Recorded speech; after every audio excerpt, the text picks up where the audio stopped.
Good evening, everyone, and thank you for joining me. And just want to say that as a rule, I avoid controversial topics. I tend to avoid them for a number of reasons. First of all, I have friends and family of all political persuasions. I have people who um, may not necessarily support me or support my particular beliefs or my religious beliefs or my political beliefs or so on and so forth. And um, that's okay with me. We all have a right to our opinions. We have a right to believe what we want to believe. I'm never going to tell someone that they're wrong for believing in something. I may say that their beliefs are wrong, but I'll never say that they are bad people. I don't believe in that type of arguing, that type of behavior. That is something I very strongly oppose. Um, and I can only give my own perspective of things. I will never pretend that I'm the absolute truth. And if you think that's what I'm trying to do, then you're wrong. That's just not what I'm about. But that much said, I just wanted to put this video out to talk about a controversial topic that I think there's a lot of misinformation on. And this is the worst international crisis going on right now, and that's this war in Ukraine. Um, I tend to favor the Ukrainians. I'm not going to say that they are 100% good in this struggle, but you'll never hear me say that the Russians themselves are bad people. I like Russian people. I think that there are good people in Russia.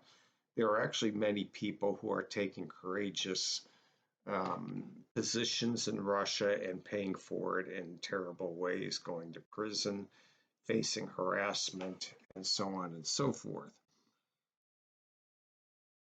I like people from everywhere. I like Chinese people, Asians, I like Russians, Africans, Latin Americans, people from India.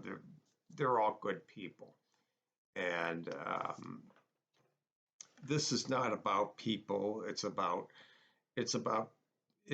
people in leadership positions who are doing things uh, that I think are very nefarious and people who I think should be stopped. We live on this planet and we need to learn from one another. We need to live in peace on this earth, and we need to find a way to not to to settle our differences in a better way than what's going on. That much said, let's do a deep dive on this topic of Ukraine. I often hear defenders of Russia and Putin say that the conflict of this war in Ukraine predates the February 2022 invasion. This frequently comes up when you are discussing this with someone. I don't like using the word tankies or bots because that's a provocative term. I mean, many of these people just they see things from their own perspective, and that's that. I mean, there are of course some people who engage in trollish behavior. I I just have no time to talk to some people, but if people are willing to talk about things in a mature and rational way, I'm willing to debate them either online or in person. But again, their arguments have to be presented in a mature way. As I and I treat people the way they treat me. I'm not going to say that you're stupid if you disagree with me, but I will ask you where you get your information and why you believe this. Now, one of the things that they talk about, I hear such people talk about, is that a coup in 2014 removed Yanukovych and was the lawfully elected leader is what I often hear, and they talk a lot about that. Well, I did a little research on this topic, and I really wanted to find out more than just what is necessarily being presented in the news. And this is kind of what I found, what I came up with. Um, there was a 2014 Maiden Revolution Against Corruption. Now, this was not really, um, most people didn't really follow this in the media. I did a little bit. I do follow information. I do like to know about the news, so I know a little bit about this. I didn't know the whole story, so I kind of had to educate myself just a little bit on this. The Rada, or Ukrainian Parliament, then voted to remove the president. Now, this is important because this so-called revolution, which was a kind of a protest, mass protest by people in Ukraine, um, it led to the Ukrainian Parliament lawfully voting out the president. They removed the president, Yanukovych, and since 2014, there were two um, elections which changed the power structure of Ukraine. Now, another thing that comes up is this the Azov battalion. Just what is it? Well, it was a and it's kind of still exists, but what it is a it was a unit. It was formed in 2014 to combat Russian separatists. And this group was later absorbed into the Russian National Guard, which is a government organization. Now, when this happened, a lot of the extremists were purged out of the organization. A lot of the leadership was forced to leave. And it should be noted that people of all political persuasions are part of this formation, the National Guard. They include leftists, anarchists, anti-fascists. They were all these different diverse groups, and they're just kind of not like militias, if you will, and they all press together. So you kind of have a diverse group of people in this formation. Now, this is not part of the regular army. The Ukrainian army is a totally separate entity. But so really the argument made by the Russians that this is a fascist, that they are Nazis, really is not, there's no truth to that really, at least not currently. So Putin kind of did not tell the truth when he said that this war was against Nazis.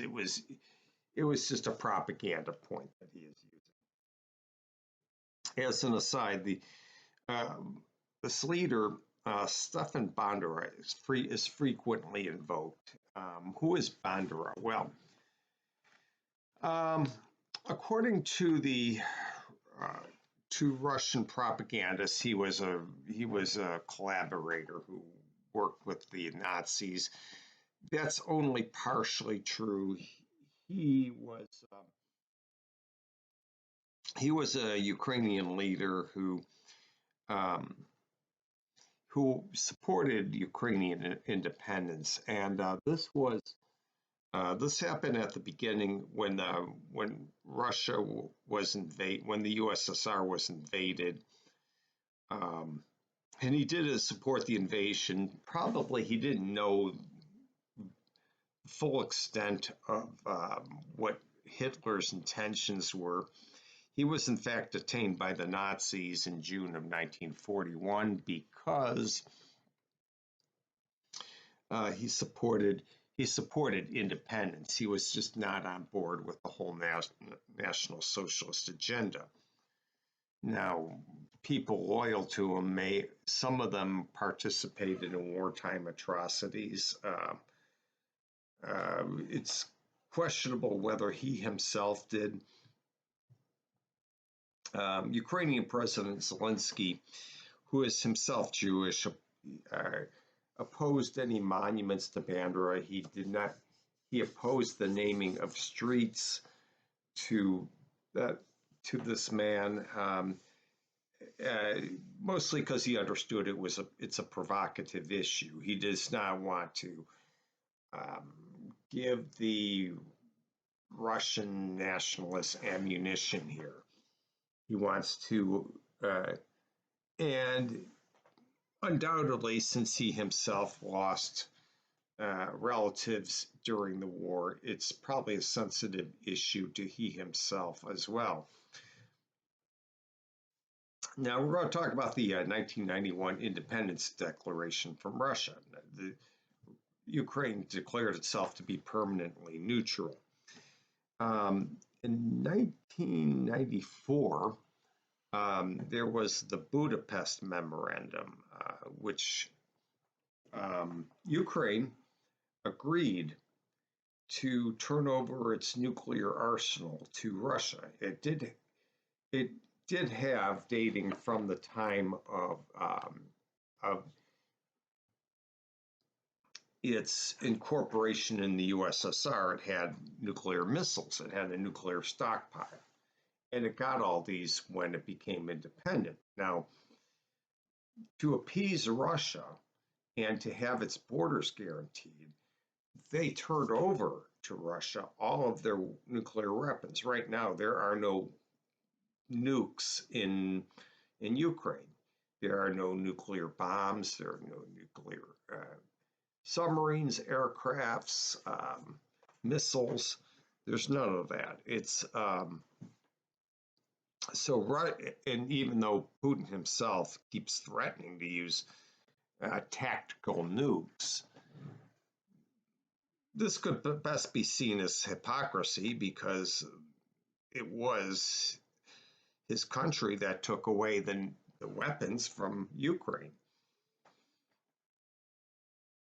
And they also guaranteed the borders, another promise, a promise that they broke. In fact, in 2014, we saw this happen. That was when Crimea was seized. Crimea is a part of Ukraine. I believe it was sometime during the Soviet era. It used to belong to Russia, but it was given to Ukraine, and they had it. It was theirs. And there was and remains a Ukrainian population in Crimea. Now, I don't believe that they're the majority at this time, but really demographic figures are difficult to measure because, for example, elections held in Crimea since 2014 have been weighted in Russia's favor. We also know that in 2019, Russia controlled the Donbass. This is after a separatist uprising. And Ukraine's did express a desire to join NATO, mostly because of these actions, but this was largely failed. The process of joining NATO is a long process, particularly in Ukraine, since this is a country in conflict, and NATO, there's not one, it's not like one uniform voice for NATO. There are different countries involved, and it has a procedure for setting up membership. There were war crimes in Donbass, which claimed the lives of both Ukrainians and Russians, regrettably.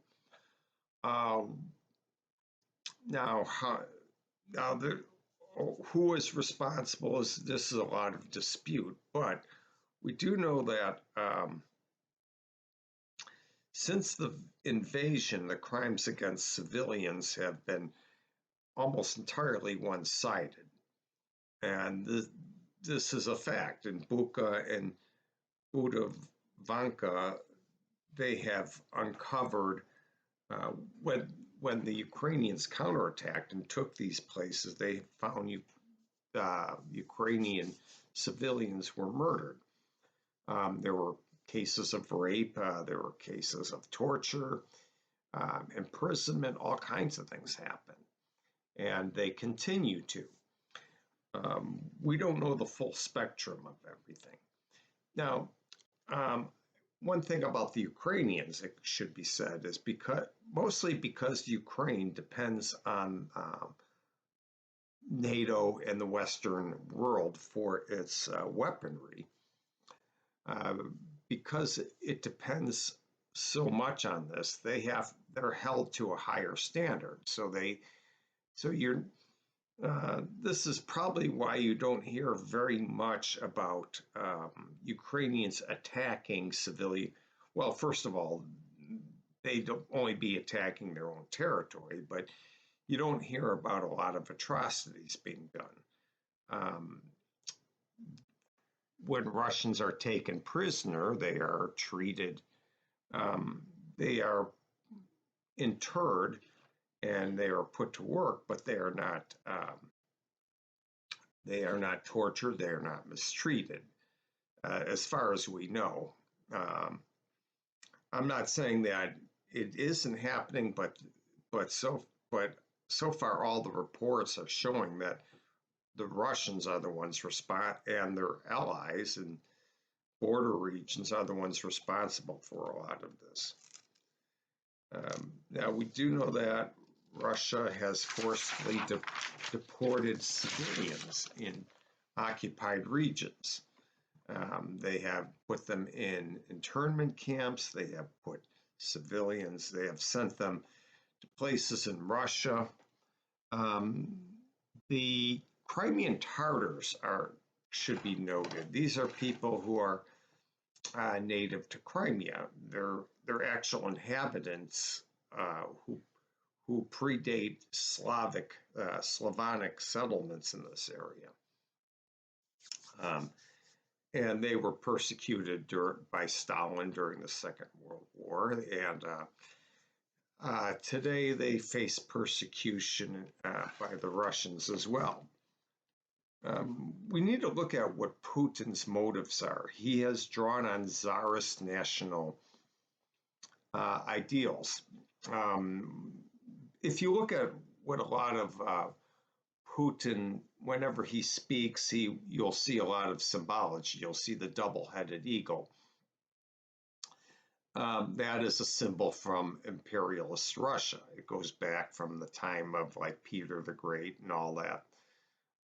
Peter the Great, by the way, in spite of his name, was a very brutal ruler. He probably wasn't quite at the level of Joseph Stalin, but he's a pretty unsavory character if you really study his what he did and how he treated his own subjects. And this is true of a lot of Tsarist rulers. In fact, I would go so far as saying only Alexander II was a really, could honestly be said to have been a ruler who was benevolent to his own people. Of all the rulers in Russia, he was the first one to free the serfs, and it was belatedly, it was like in the 1860s, I believe it was 1864, that emancipation was proclaimed, and this was actually the last major European power to abolish serfdom. Paradoxically, it happened, coincidentally, it happened at the same time that Lincoln freed, right about the same time that Lincoln abolished slavery in the United States. Now, the argument could be made that slavery continued to exist in certain parts of the world, and there were certain mistreatment of racial groups, and things like that. I'm not going to get into it, but anyway, that That was really what Putin's mindset is at. Lenin, when he came to power, did suppress Ukrainian independence. There was a very brief period between um, Russia's withdrawal, the Russian Empire's withdrawal from the war after the February Revolution, and well, actually, it happened in the November Revolution when the Bolsheviks took power. Um, and Ukraine declared its independence, but it was very short-lived.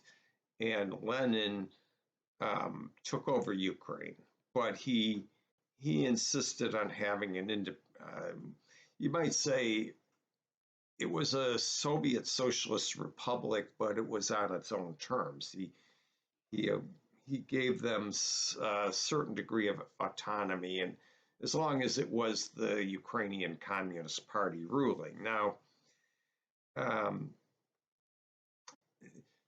the at that time, the peasants or the farmer classes, uh, they they then owned their own land. It became a very prosperous country, but Stalin wouldn't hear that. Stalin wanted when Stalin took power, he made a very special focus on the Ukrainian peasantry, and he forced them into collectives. At that time, the majority of people in Ukraine um, were peasants. They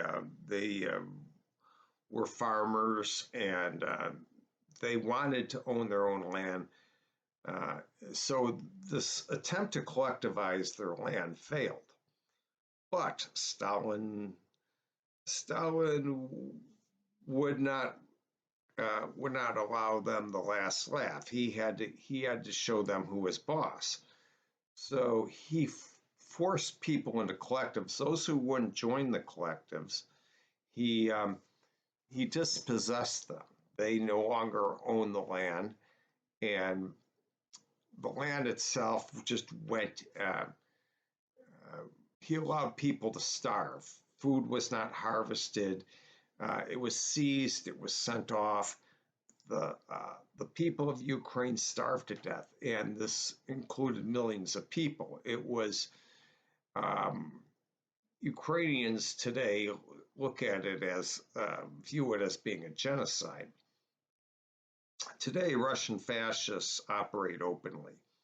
Groups such as there's a group called the Night Wolves. I believe that they're kind of a motorcycle group, but they have a strongly fascistic identity. They are Russian nationalists. Um, they are racist. They are anti-Semites. They're about as ugly a bunch as you can get. You also have the Wagner Group or the Wagner Group. This is a mercenary group. It's a for-profit group, but they're pretty notorious for for committing atrocities, particularly in Syria, where they were deployed. Putin himself is not known for his anti-democratic actions.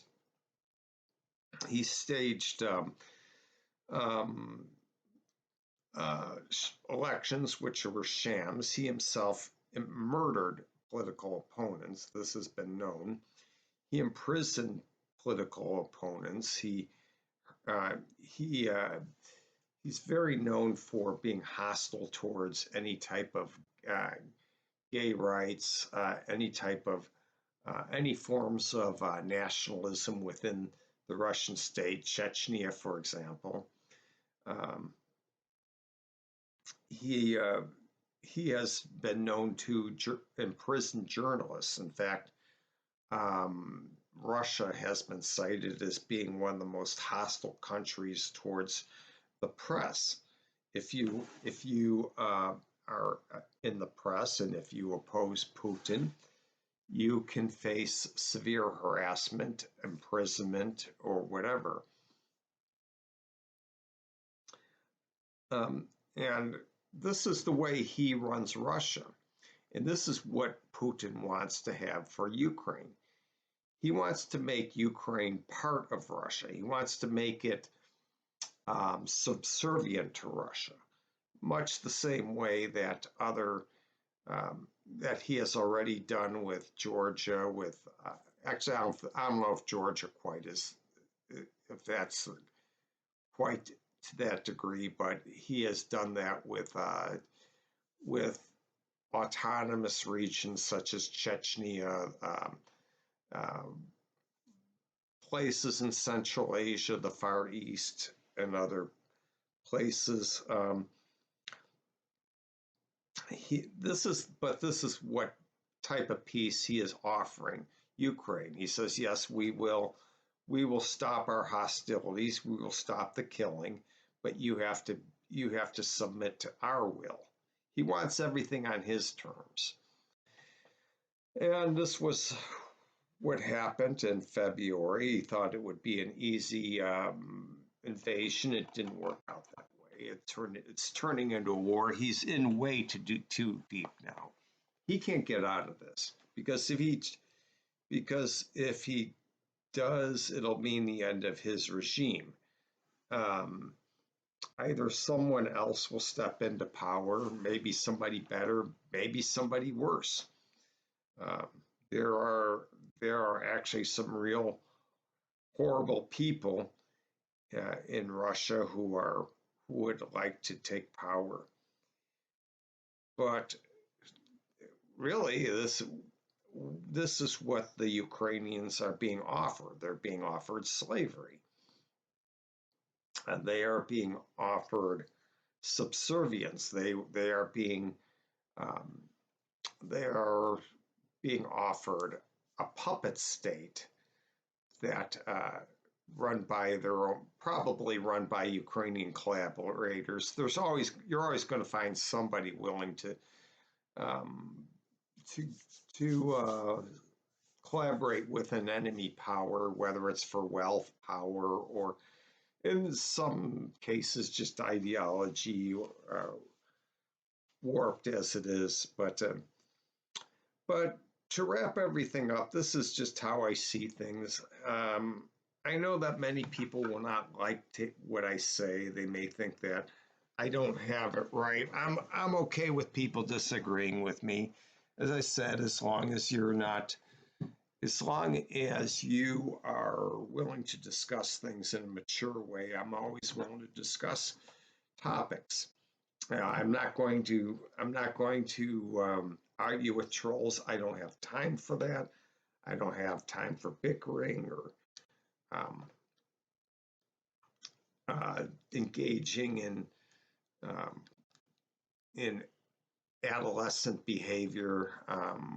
I'm an adult. I like adult conversations, but that much said, I just want to get the record straight on what I believe, how I see it.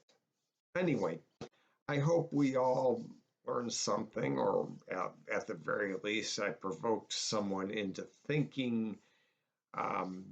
Even if you disagree with me, I really want you to think long and hard about what's going on, because this is something that's affecting the entire world and we need to be aware of it. Anyway, until next time, goodbye.